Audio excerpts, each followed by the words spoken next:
Hello everybody and welcome to the 10 fall anticipated movies of 2022. So these are the movies that I am anticipated for and hopefully could be good. Or I could be wrong about these movies, you may never know. So anyways, let's get started.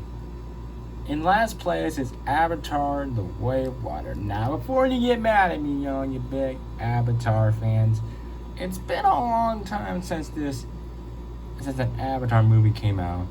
But James Cameron been busy with these 4 sequels. From 1984 to 1957, he did big movies: Terminator, Alien, Terminator 2, The Abyss, True Lies, and Titanic. But then he goes to Pandora. But now here we are, and we have an Avatar sequel. But this is the first James Cameron movie we're getting in 13 years, so which is good. But I wouldn't have been crazy about it if it came out 6 years ago. But whatever. So let's move on. Next up, Pinocchio. Yes, Pinocchio's been told time and time again, but this is supposed to release on Disney Plus. But Tom Hanks is in it, and you also have Joseph Gordon-Levitt, which I do like Joseph Gordon-Levitt. And he's a great actor. And Tom Hanks just came off of Elvis. Have any of y'all seen Elvis? Let me know in the comments below. I haven't really seen it yet, but I heard it's really good. But hey, I like the style of Pinocchio, and I see the potential. But why not? It comes out on Disney Plus days, so rather a couple days away.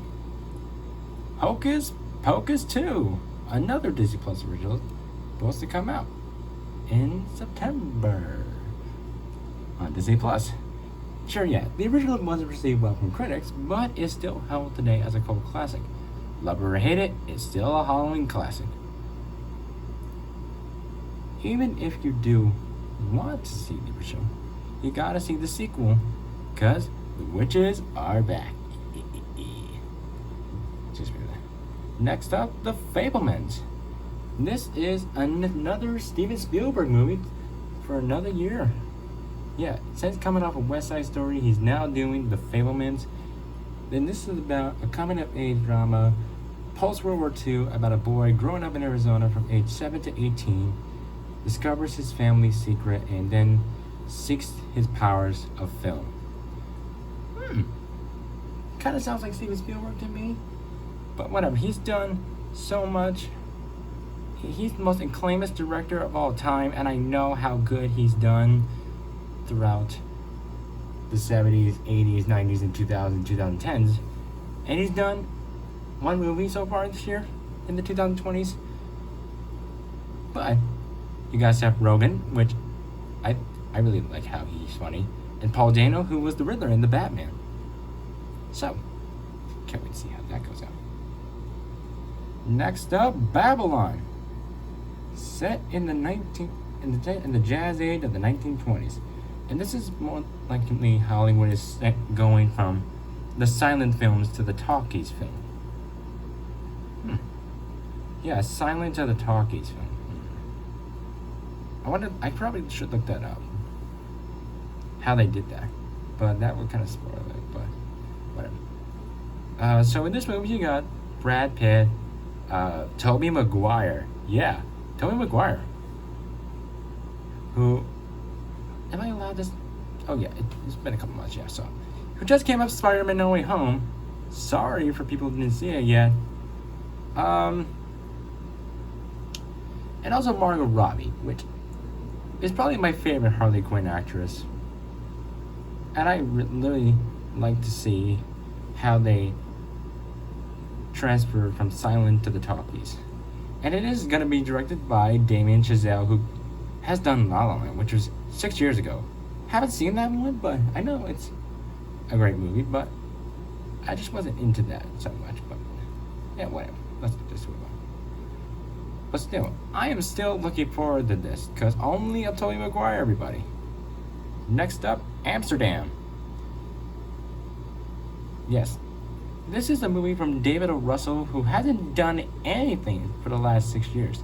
I mean, his last movie he did was called Joy with Jennifer Lawrence, which received mixed reviews, but I really like to see what they're like to see this, because You have a big cast: Christian Bale, Margot Robbie, John David Washington, Chris Rock, Anya Taylor-Joy, Zoe Saldana, and Mike Myers. Ooh, sounds exciting. Michael Shannon, Timothy Olyphant, Andrea Riseborough, and Taylor Swift. Yeah, Taylor Swift's in this movie. How cool. Has she done anything acting? Does anyone know how Taylor Swift can act? You have Rami Malek and Robert De Niro. That's right, Robert De Niro. Well, I don't think he has done anything since The Irishman.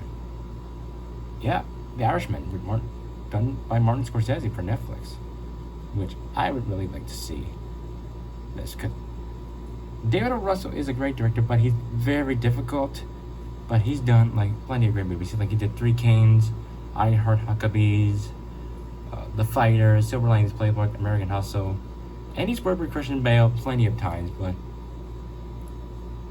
I would seriously like to see this, because I'm a big Christian Bale fan, only because of his Batman. White Bird, A Wonder Story. Yes. If some of you don't know, this is a sequel and a prequel mixed into one, and this is the sequel from Wonder and a prequel from Wonder. And you don't know this, Wonder was a movie from 2017 based on the book.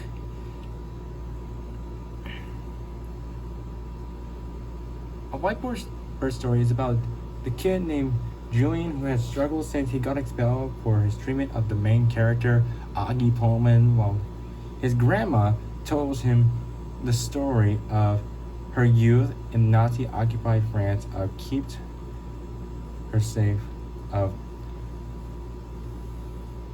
Well, he meets a boy and protects her from danger, which they find in love together in a magical way. And I mean, I really love a sequel and a prequel mixed into one. It kind of reminds me of Godfather 2, but that certainly is a great movie.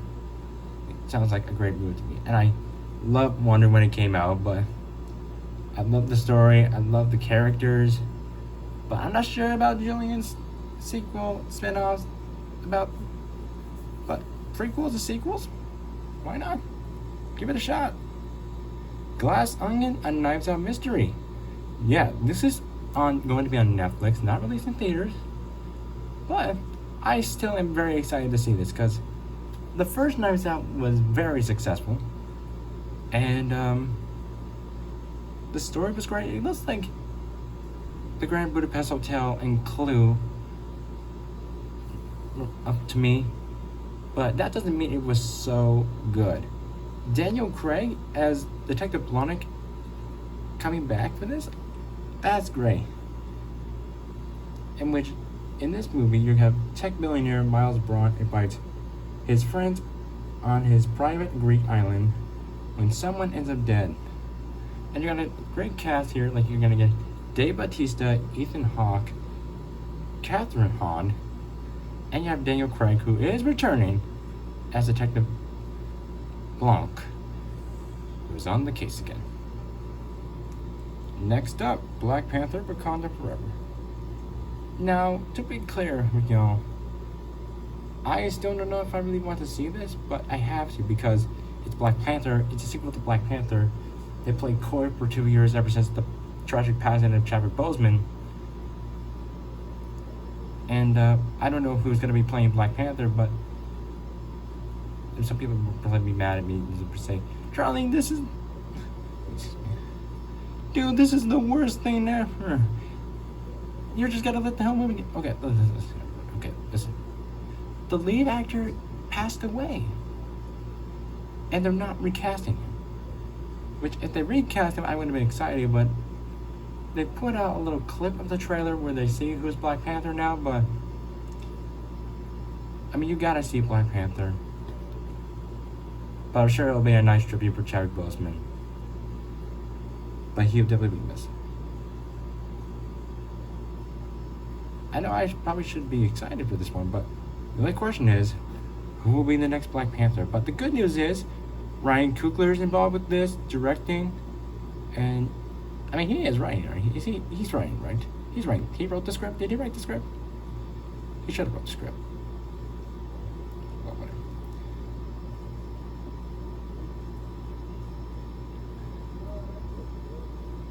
But the best thing that I'd like to say is, we'll miss you, Chadwick. Your legacy will always be a part of Marvel.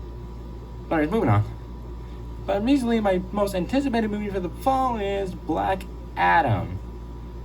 And I am a huge fan of the DC characters, and so they're pointing out new DC projects ever since DC's 2020 fandom.